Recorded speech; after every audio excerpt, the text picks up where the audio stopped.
हाँ भाई, मैं भी सुबह उठ के वही कर रहा हूँ। सुबह सुबह उठ के ट्विटर खोलता हूँ कि कहीं पता चले WWE ने अनाउंस तो नहीं कर दिया लाइव इवेंट। तो गैस जो चैंपियंस ऑफ द वर्ल्ड में 3DX चेतन आवाज अलग लगे तो समझ लेना भाई सब जुकाम ने जकड़ लिया है।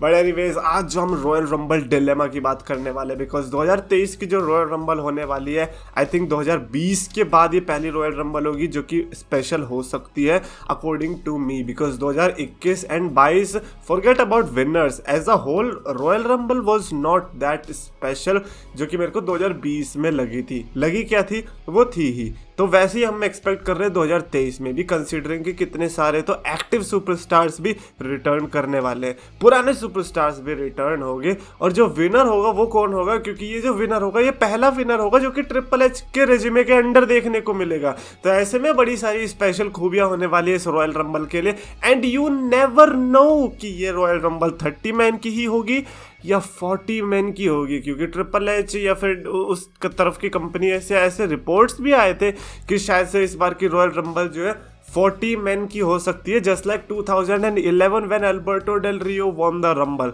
और not only that, Royal Rumble में क्या पता इस बार चैंपियनशिप भी डिफेंड होती दिखाई दे जाए जस्ट लाइक 2016। तो क्या पता हमें ऐसी फीलिंग्स देखने को मिल जाए, बहुत सारी चीजें हो सकती है। एंड क्योंकि 2 महीने का इन्होंने हमसे ब्रेक ले लिया है, दिसंबर एंड जनवरी, तो भाई तुम्हें कुछ स्पेशल तो करके ही देना पड़ेगा। एक काम करो, इस बार की ऐसी स्पेशल रॉयल रंबल बनाओ कि सबको हाथ पे चल के आना है और हाथ पे चल के लड़ना है। भाई 1 महीने का जो ये ब्रेक दिया है उसका कुछ तो कंपनसेशन होगा। बट खैर डिलेमा मैं इसीलिए कह रहा हूं because Brock Lesnar and the rated R superstar Edge were the 2 Royal Rumble winners जो कि लास्ट 2 टाइम हमें देखने को मिले थे। उसके पहले 2020 जो कि बढ़िया रॉयल रंबल गई थी, उसका विनर था ड्रू मैकिंटायर। उसके बाद एज जो कि अल्टीमेटली पार्ट टाइमर ही थे, अभी भी पार्ट टाइमर ही है। एज के लिए कंप्लेन नहीं कर सकते, एज हमें लड़ते दिखाई दे रहे, वही बड़ी बात है। Then Brock Lesnar became the winner. Brock Lesnar के लिए लोगों के लिए प्रॉब्लम यह है कि ब्रॉक लेसनर को जीतने की जरूरत तो थी नहीं, जो कि ऑब्वियस सी बात है। ब्रॉक लेसनर को खुद को पता होनी चाहिए कि उनकी पावर क्या है। वो ब्रॉक लेसनर को रॉयल रंबल जीतना तो छोड़ो, वो अगर एक हल्का सा ऐसे भी बोल देते ना बस रोम, तो बस उतने में लोग समझ जाते हैं हाँ आपको रोमन रेंज से मैच चाहिए, हम आपको डेफिनेटली दिलवाएंगे, वो भी रेसलमेनिया के मेन इवेंट में।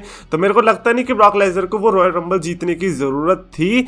बट फिर भी नंबर 30 पे आकर लेसनर का जीतना वो और भी ज्यादा बेकार इसीलिए था क्योंकि अगर हमें एटलीस्ट मुझे अगर लेसनर को रंबल जीतते देखना है तो मैं 30 से तो नहीं देखना चाहूंगा, मैं नंबर 1 से ही देखना चाहूंगा कि भाई ब्रॉक लेसनर नंबर 1 पर आया और फिर सबको डिस्ट्रॉय कर रहा है like the beast that he is.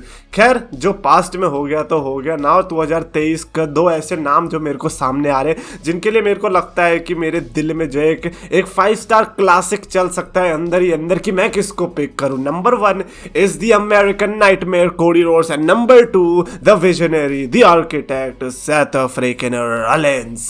दोनों सुपरस्टार्स इस समय ना तो चैंपियंस हैं ना ही किसी ऐसी एज सच उस स्टोरी लाइन में इन्वॉल्व है कि ऐसा लग रहा हो कि अरे नहीं अब तो नहीं आ सकते। ऊपर से कोडी रोड्स के चांसेस ज्यादा इसीलिए लग रहे हैं क्योंकि वो ऐसा टाइम होने वाला है जब वो अपेरेंटली अपनी इंजरी से ठीक होके वापस आने वाले हैं।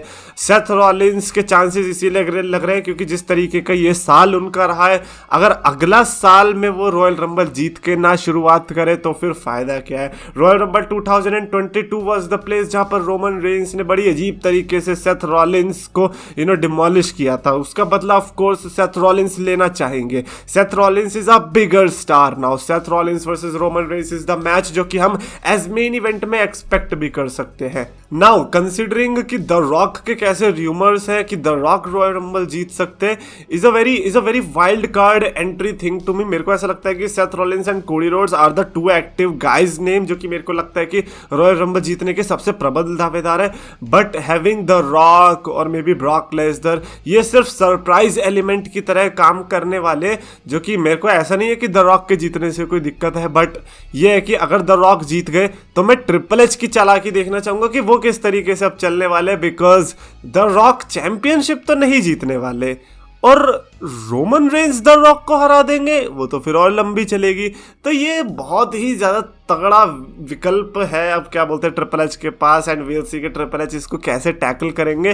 तो इसीलिए मैं कह रहा हूँ सेफ साइड पे रहने के लिए I think Seth Rollins versus Cody Rhodes is probably the best option. You know why? Because Seth Rollins and Cody roads में से अगर एक भी जीतता, फॉर एग्जांपल लेट्स से कि कोडी रोड्स जीत जाता है, देन सेथ रॉलिंस जो है आपका चेम्बर टाइप के पेपर व्यू में रोमन रेंस से एक टाइटल ले लेता है। And Seth Rollins and Cody roads की हिस्ट्री ऐसी रही है कि इनके 5 स्टार मैचेस को देख के इनके बीच रेसलमेनिया में एक और मैच अनाउंस हो गया चैंपियनशिप के लिए। रोमन रेंस का इसमें इन्वॉल्वमेंट नहीं है, रोमन रेंस अपना द रॉक के साथ लगा हुआ है।